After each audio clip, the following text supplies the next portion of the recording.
Hello everyone, कैसे हैं आप सभी लोग। आई होप सब आप बहुत ही अच्छे होंगे। हम स्टार्ट करने जा रहे हैं चैप्टर नंबर 10, जो कि हमारा है असेसमेंट ऑफ आम, यानी कि आम का निर्धारण। लास्ट चैप्टर में पढ़ा था कि आम क्या होता है, उसके क्या क्या भेद हैं और उसके क्या लक्षण हैं, क्या निदान है, कैसे क्या आम की उत्पत्ति होती है। अगर आपने वो चैप्टर वाले वीडियो नहीं देखी है तो जाकर ऑलरेडी देख लीजिएगा, ऐप पे पड़ी हुई है। जो बच्चे कोर्स बाई करेंगे उनको वहाँ पर दिख जाएगी। ठीक है, बाकी अगर आपने अभी तक कोर्स बाई नहीं किया है तो आप बाई कर सकते हो।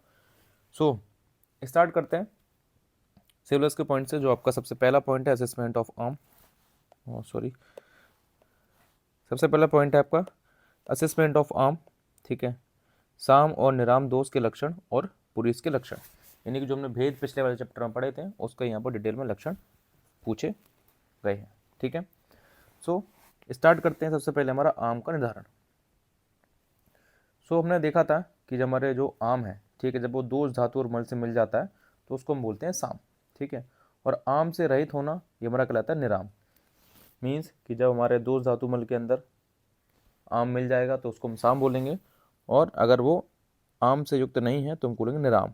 ठीक है, आचार्य बागभट्ट ने कहा है साम दोष और साम दोष से उत्पन्न विशिष्ट लक्षण ही रोग के आम अवस्था के सूचक है। आचार्य बागभट्ट ने क्या बोला है कि साम दोष यानी कि जब दोष धातु और मल से आम युक्त हो जाए, और साम दूष यानी कि जब हमारे जो आम है वो हमारी धातुओं को दूषित कर दे, तो उससे जो लक्षण हमारे उत्पन्न होंगे, ठीक है, वही हमारे आम अवस्था के सूचक होंगे, इंडिकेटर होंगे। ठीक है, नीचे आप देखेंगे नोट्स मैंने अपने जब पढ़ा था। ठीक है, ये मेरे खुद के नोट्स हैं। चलो स्टार्ट करते हैं। आम से संयुक्त हुए वातादी दोष तथा उनसे दूषित हुए दूषियों को उनसे उत्पन्न रोगों को साम कहा जाता है। ऑलरेडी नो, वातादी दोष और रसायी दोष आम रहित हो उन्हें उनसे उत्पन्न रोगों को निराम कहते हैं। ऑलरेडी हमने पढ़ रखा। अब इंपॉर्टेंट हमारा आता है साम का सामान्य लक्षण। यहाँ से आपका चैप्टर स्टार्ट होता है। तो श्लोक आपको ये याद रखना है। जितने भी श्लोक मैं लिखूंगा यहाँ पे, ये सभी आपको याद करने हैं, क्योंकि आपके ये सब जगह काम में आने वाले हैं। ठीक है, तो साम का सामान्य लक्षण हमारा क्या है? श्रोतो अवरोध, बल भ्रंश, गौरव अनिल मूर्ता, आलस्य पक्ति निष्ठीवम, मल संज्ञा रुचिक्लमा। चाहे तो आप इसको पॉइंट वाइज याद कर सकते हैं, अदरवाइज आपको ये श्लोक याद करना ही पड़ेगा। मेरे अकॉर्डिंग तो आप श्लोक याद कर लीजिए तो अच्छा रहेगा, क्योंकि कई बार जो होता है आपके वाइवा में क्वेश्चन ही पूछ लिया जाता है, तो सिंपली आप उसको बस श्लोक सुना दीजिए एग्जामिनर को, वो खुश हो जाएगा। ठीक है, क्या बोला जा रहा है कि जब हमारा आम होता है, ठीक है, वो हमारा दोष से मिल जाता है, धातु से मिल जाता है, तो क्या क्या हमें लक्षण यहाँ पर दिखाई देते हैं। सबसे पहला स्रोतो अवरोध। ठीक है, सेकंड आपका शरीर बलनाश, थर्ड आपका गौरवम यानी कि शरीर में भारीपन, फोर्थ आपका अनिल मूर्ता यानी कि वात दोष की हमारी क्या प्रतिलोम गति, अपान वायु की ऊर्ध्व गति हो जाती है। वैसे नेचुरल गति क्या होती है अपान वायु की? नीचे की तरफ अधोगति, बट क्या होता है इसमें ऊर्ध्व गति हो जाती है। नंबर फिफ्थ आपका आलस, नंबर सिक्स आपका पक्ति यानी कि भोजन का ना पकना पचना, ठीक है, और निष्ठीव यानी कि बार बार थूक आना, मलसंग यानी कि पूरी शादी मलों को निकलने में रुकावट। ठीक है, अगर आप ये वीडियो लेक्चर पूरा देखना चाहते हो और नोट्स चाहते हैं BMS first year second year के, तो आप हमारे ऐप को डाउनलोड कर सकते हैं BMS मीट को। लिंक आपको डिस्क्रिप्शन में मिल जाएगा। जो भी एंड्रॉयड यूज़र हैं प्ले स्टोर पर ऐप मिल जाएगा, जो भी iOS यूज़र हैं आप क्लास प्लस ऐप को डाउनलोड कर दिएगा। उसमें कैपिटल KPCRZB सभी कैपिटल रहेंगे, ये कोड डाल के आप लॉगिन कर लीजिएगा। Thank you. तो ये इसके सामान्य लक्षण हैं। ठीक है, अरुचि और कलम भी यहाँ पर होगा।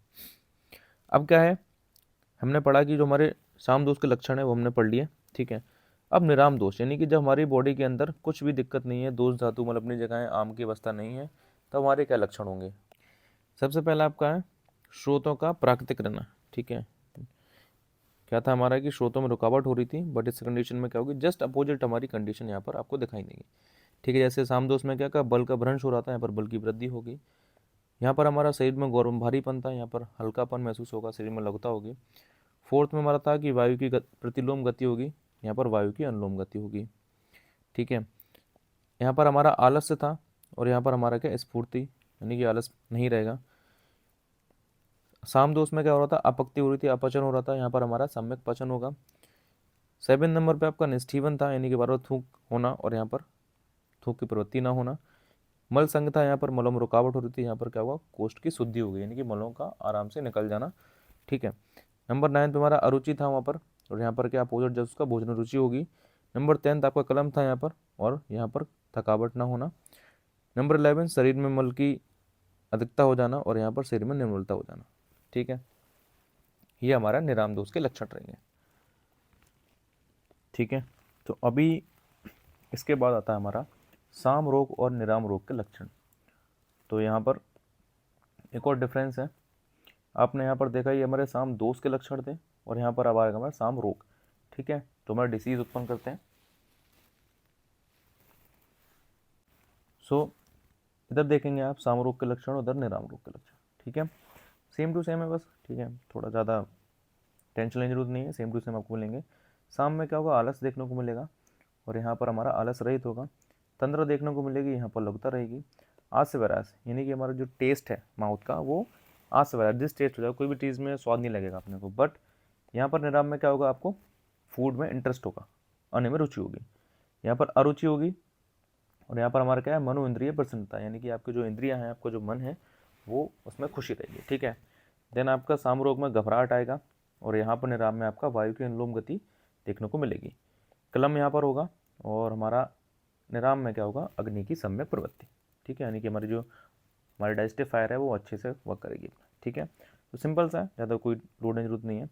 अब आ जाओ यहाँ पर, जो मेन हमारा क्वेश्चन मैंने आपको बताया था कि 10 नंबर में क्वेश्चन आता है, तो यहाँ पर आपको ये देखने को मिलेगा।